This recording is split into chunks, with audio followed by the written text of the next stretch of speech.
নতুন পুরানো, ছোট বড় এবং সমবয়সী আমার সকল কবিতা প্রেমী বন্ধুদের জানাই এক আকাশ ভালোবাসা এবং এক নৌকার শুভেচ্ছা।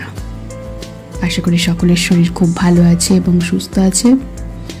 তোমাদের ভালোবাসা, তোমাদের সাপোর্ট ছাড়া আমি কখনোই এই জায়গায় পৌঁছাতে পারতাম না এবং একটাই অনুরোধ করব, ভবিষ্যতে এইভাবেই তোমরা আমাকে সাপোর্ট করো এবং তোমাদের আশীর্বাদের হাত সবসময় আমার মাথায় রেখো, যেন আমি ভবিষ্যতে আরও নতুন নতুন বিষয় নিয়ে সুন্দর সুন্দর কবিতা লিখতে পারি এবং তার সাথে অবশ্যই রিসাইটেল।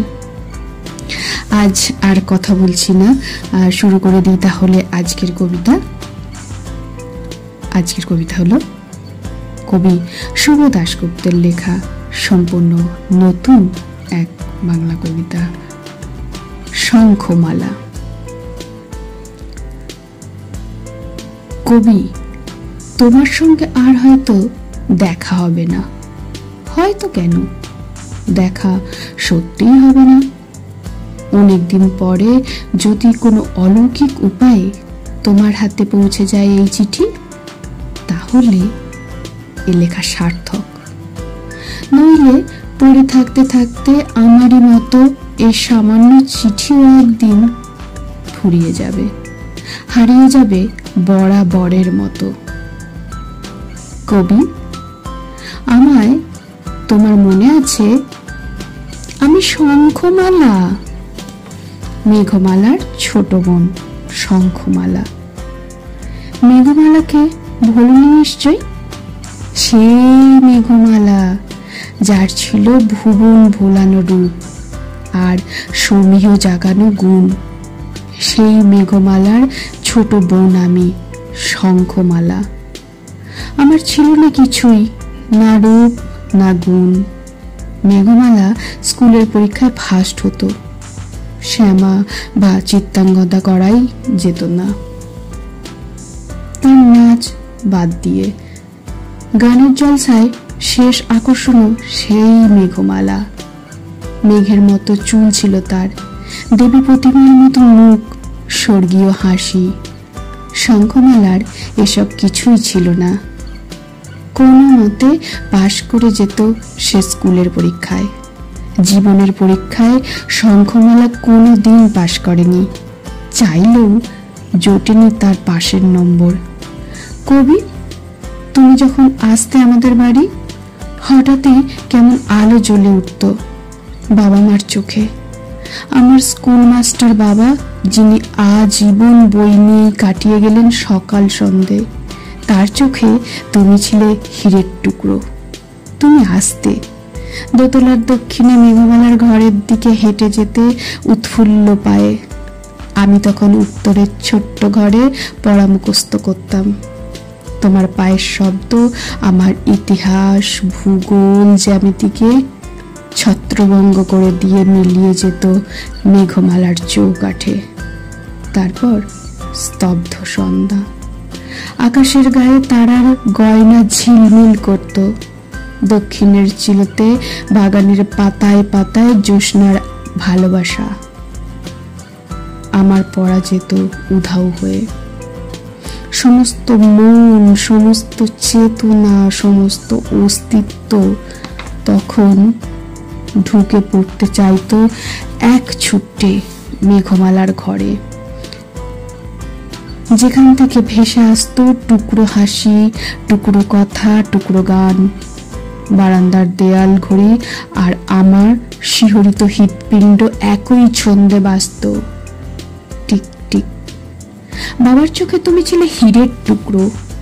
আমি ভাবতাম কাছের ঠুনকো পৃথিবীতে আমি এক অদ্ভুত পাথর।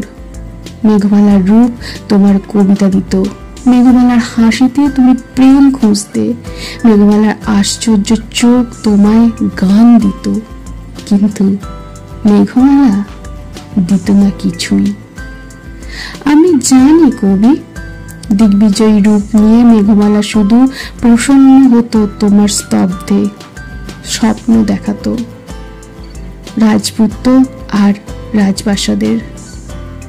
সেই স্বপ্নে কবি তোমার বাঁশের ট্রামে চড়া উদ্ভ্রান্ত চেহারার কোনো ঠাঁই মিলত না। তুমি বোঝনি কবি, আমি বুঝতাম। কবি, তুমি মগ্ন ছিলে মেঘমালায়, শঙ্খমালাকে দেখনি কখনো চোখ তুলে। শুধু দেখেছ বারান্দায় হেঁটে যাওয়ার পথে উত্তরের ঘরে খাটের ওপর বসে একা একটা মেয়ে পড়া মুখস্থ করছে। তার একটা পা শৈশবের পোলিওর অভিশাপে শীর্ণ, হতর্ষী, অসম্পূর্ণ।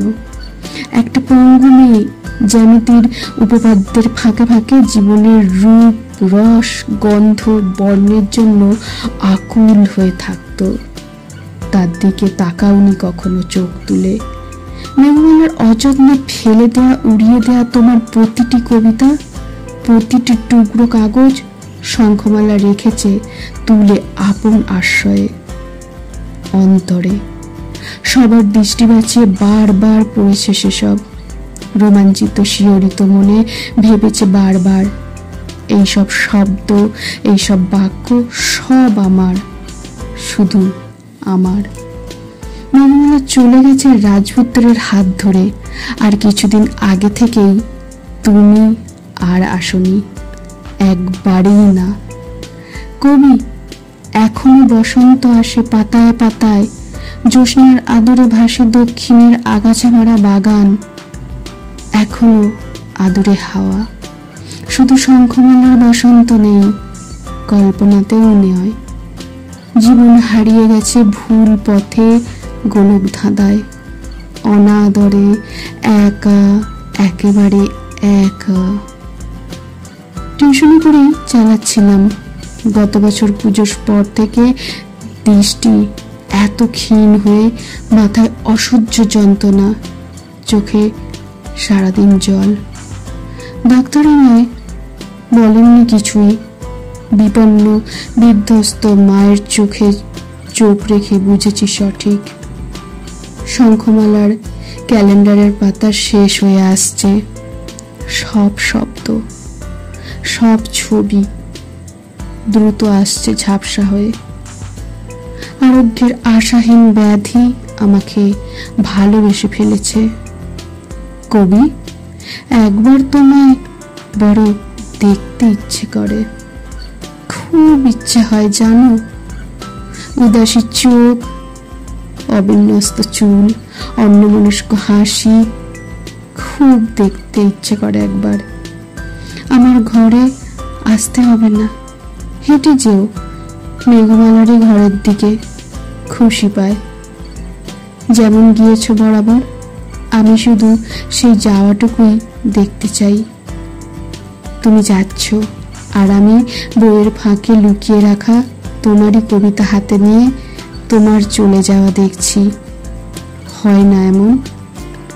আর একবার, শুধু একবার, একবার। কণ্ঠে শ্রাবন্তী সাহা। সকলকে পুনরায় অনেক ভালোবাসা জানিয়ে আমি আমার রিসাইটেলটি এখানেই শেষ করছি। সকলে খুব ভালো থাকবেন এবং সুস্থ থাকবেন। নমস্কার।